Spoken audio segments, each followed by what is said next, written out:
দেখ আলি, আম্মাম তো মোটা হয়ে গেল, তো কিছু বেচা কেনা তো করতে হবে। মরল সাহেব, আমার নাম আলী না, আমার নাম মোহাম্মদ কুদু আলী, ওরূপে হাসান আলী, আর এরূপে শেখ।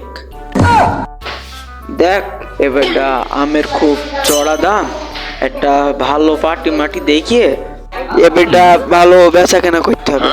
মরল সাহেব, আচ্ছা আমি পাটি মাটি দেখছি। তাহলে তুই একটা ভালো পাটি দেখিস। দেখ এবার দেখো, আমের খুব চড়া দাম, বাগানটা তো নেওয়া হইলা, বাগানটা নিতে হবে, দেখতে হবে, চেষ্টা করি অল্প দামে নেওয়া যায় কি। এবছর আমের যা দাম, বাগান টাগান এটা নিতে হবে। দেখতে হবে একটা অল্প দামে নেওয়া যায় কি। ভাই তোমরা কি এবছরে আম বাগান নিয়েছো? আম বাগান নিছো তো কার?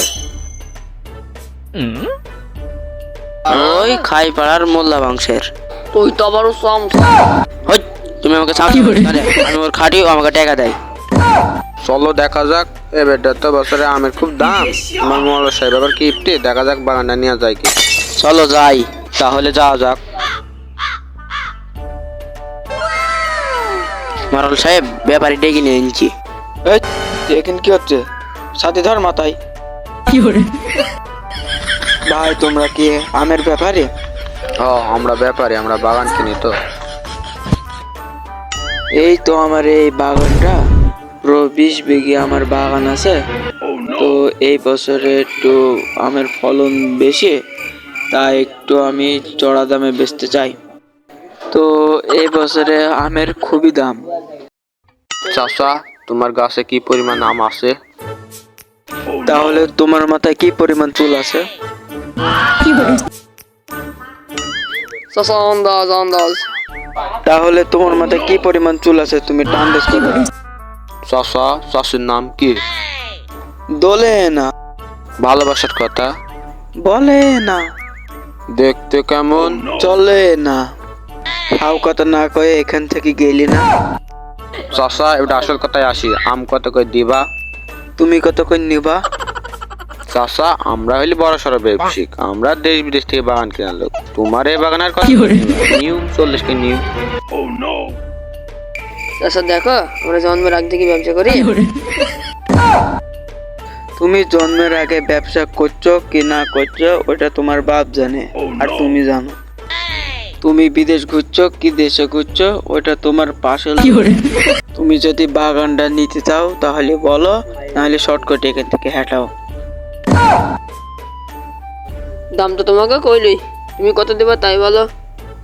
আমরা তো এদিনকার গেরস্ত না, আমরা বহুদিন থেকে তো বাগানি করে, তো আমাদের বহু ব্যবসায়ীদের হাত আছে। তোমরা তো ঘরের লোক, তো একটু কড়াকড়ি মেট দাও। তোমাদের কাছে বেশি নেওয়া যাবে না, তোমারও থাক আমারও থাক, তুমি 250 করে দিও। আহা, আমি পারি না আর পারি না, আমি কেন মরি না।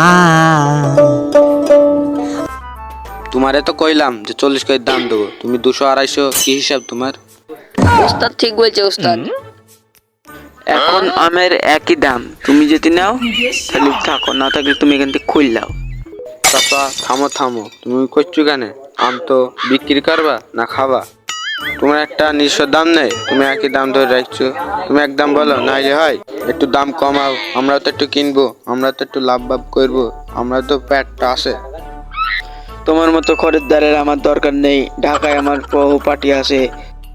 চাচা, আমরা সেই একবার ঢাকায় আম পাঠিলাম না, মেয়েকে ধরা পড়লাম, ভালো থাকলে তো দিয়ে দেন, নাই আবার মরতে হবে। হাট কদু, সবসময় সত্যি কথা কওয়া যাবে না। চলে চাচা, আম দেবে না, এর দামে ঠিক আছে না। চলো যাওয়া যাক, আসো চল যাই। ও ভাই দাঁড়াও। চাচা দাঁড়াত বলছি।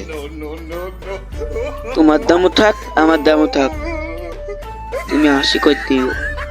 80 দিতে পারেন না, একদমই বলছি, আগা ঘুরাই বলে আসছি। তোমাকে 40 টাকার বেশি দিতে পারেন না, এটা তুমি দেখো।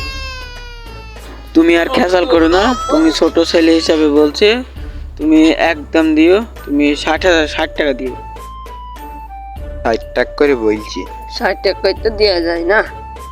আচ্ছা যাও, আর খেসাল করো না, যাও 45 করে নিও। না তা দেওয়া যাবে না।